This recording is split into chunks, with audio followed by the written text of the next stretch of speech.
De nombreuses civilisations ont prospéré et ont chuté. Mais pour notre génération, toute l'humanité est menacée. Nous faisons face au changement climatique. Tous les ans, il y a d'importantes crues et des sécheresses. 800 millions de personnes se couchent affamées. 2 milliards de personnes ne reçoivent pas assez de nutriments de leur nourriture. 2/3 de notre faune ont disparu durant les 50 dernières années.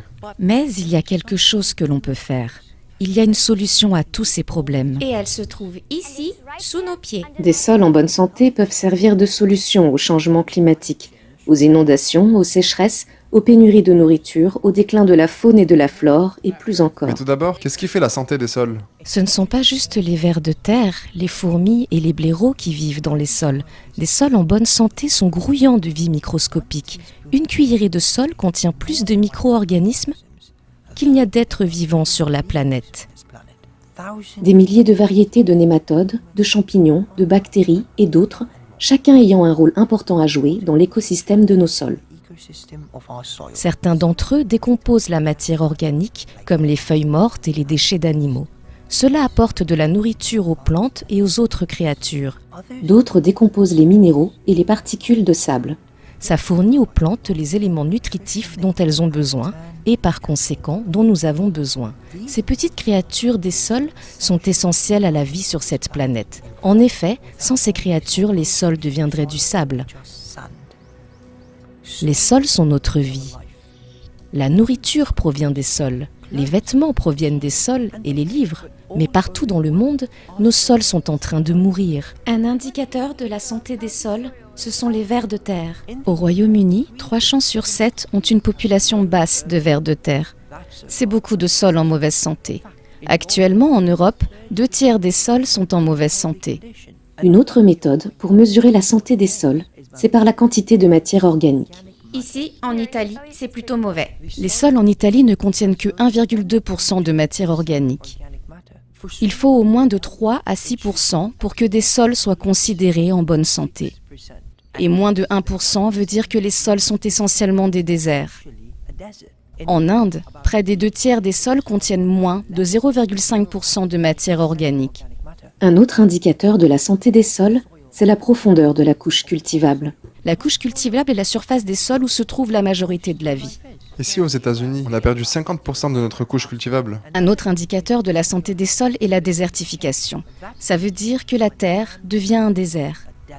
En Afrique, 45% des terres sont désertifiées. L'ONU estime que d'ici 2030, on aura perdu près de 2/3 des terres sur lesquelles on fait nos cultures. Il ne faut pas être un génie pour comprendre que si nos sols sont en mauvaise santé, la qualité de notre nourriture diminue aussi. Par exemple, si je veux obtenir autant de valeur nutritionnelle à partir de cette salade que j'en aurais obtenue il y a 100 ans, Il faudrait que je consomme tout ça. Je ne peux pas en manger autant. Mais il ne s'agit pas que de la qualité de la nourriture, mais aussi de la quantité. Des sols en mauvaise santé, ça veut dire moins de nourriture pour tout le monde et des récoltes moins fiables.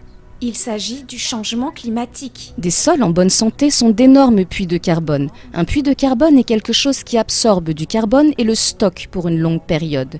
C'est utile parce que ça signifie que le carbone reste dans les sols au lieu d'être dans notre atmosphère sous forme de dioxyde de carbone, qui, vous le savez sûrement déjà, est un grand contributeur au changement climatique. Nos sols stockent 3 fois plus de carbone que ce qui se trouve dans l'atmosphère.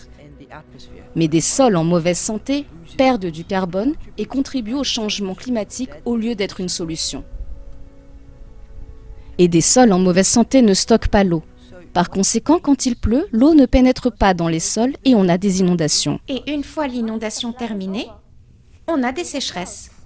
Il s'agit de notre avenir. D'ici 2050, les agences de l'ONU disent que 90% des sols sur Terre seront dégradés. Sauf si nous agissons maintenant. Parce qu'on peut inverser la situation.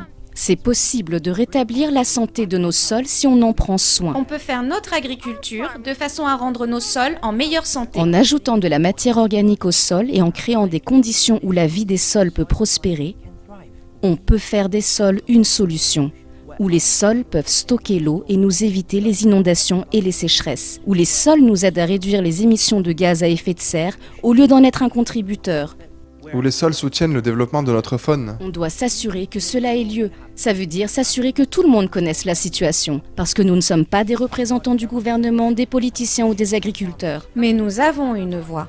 Si chacun connaît l'importance des sols, Si chacun comprend qu'on ne peut pas continuer à les traiter comme de la saleté, si chacun sait qu'il faut prendre soin de nos sols, C'est là que le changement aura lieu.